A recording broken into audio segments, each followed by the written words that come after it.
Hey, this is Manley with verticallessons.com. It was February 8th, one of my last flights home after a keynote before the pandemic broke out. And I get onto the plane, Southwest flight as usual, look down the aisle. My normal exit row is taken, so I look to my right, the first row, aisle seat's open. Woohoo!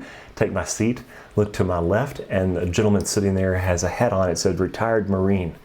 So I leaned over, introduced myself, and said, "Sir, I'm grateful for your service to our country." Of course, it lit him up, and Sergeant Chuck Johnson introduced himself, and we got into a great conversation about his service. He told me about his Purple Heart and getting blown up in battle and the horrific post-traumatic stress that he had to overcome, and many other ways in which his life had been meaningful and his service to charities that he'd worked with, and had this really amazing conversation. Then he did something I'll never forget. Our flight attendant came along, and I'm always observing Southwest flight attendants. They're almost always on their game and bringing an amazing customer experience.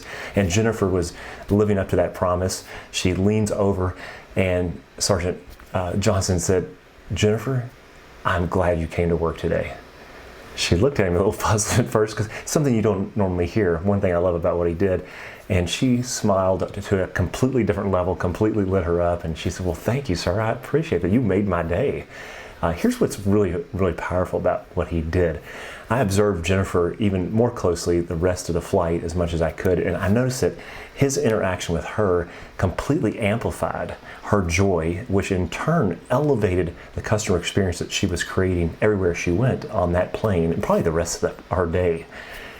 It's just amazing when you acknowledge someone and call them out in some authentic way in your own language, and especially if it's some unique phrase like what he used, really can grab that person and lift them up. Everyone needs more of this. And I just want to invite you and encourage you to be like Sergeant Johnson and to lift people up. I noticed that he was very intentional about it. We talked about this a lot. So tell me more about what you did. That's pretty amazing how it affected her. And he lit up, and I try to do this every day. And he's very intentional about it. Very authentic, of course. Of course, you have to be authentic with it, or it's not going to land and hit the person. And it just was really, really beautiful to see.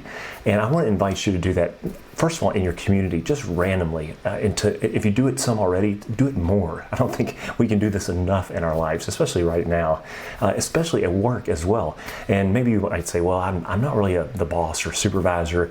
You don't have to have any certain title or role or responsibility to light others up and lift them up. And you can start creating your own micro culture, is what I call it. With every interaction, you have this opportunity to lift others up. And of course, in your home as well, be intentional, be authentic, and do it as much as you can, and watch your impact. Sometimes you don't get to see it though, but at least in the moment you can, but you never might even realize how many people you might affect by just lifting this one person up. Then every other person they interact with or touch following that could be affected as well. I want to encourage you to do that. Let's all step up like Sergeant Johnson and lean into lifting others up. We can do this and make a difference every day. Little difference. It does add up and makes people's day. Appreciate you. Spread this video and share it with someone if it's meaningful to you. I hope this is helpful as well, and look forward to next time. Thank you.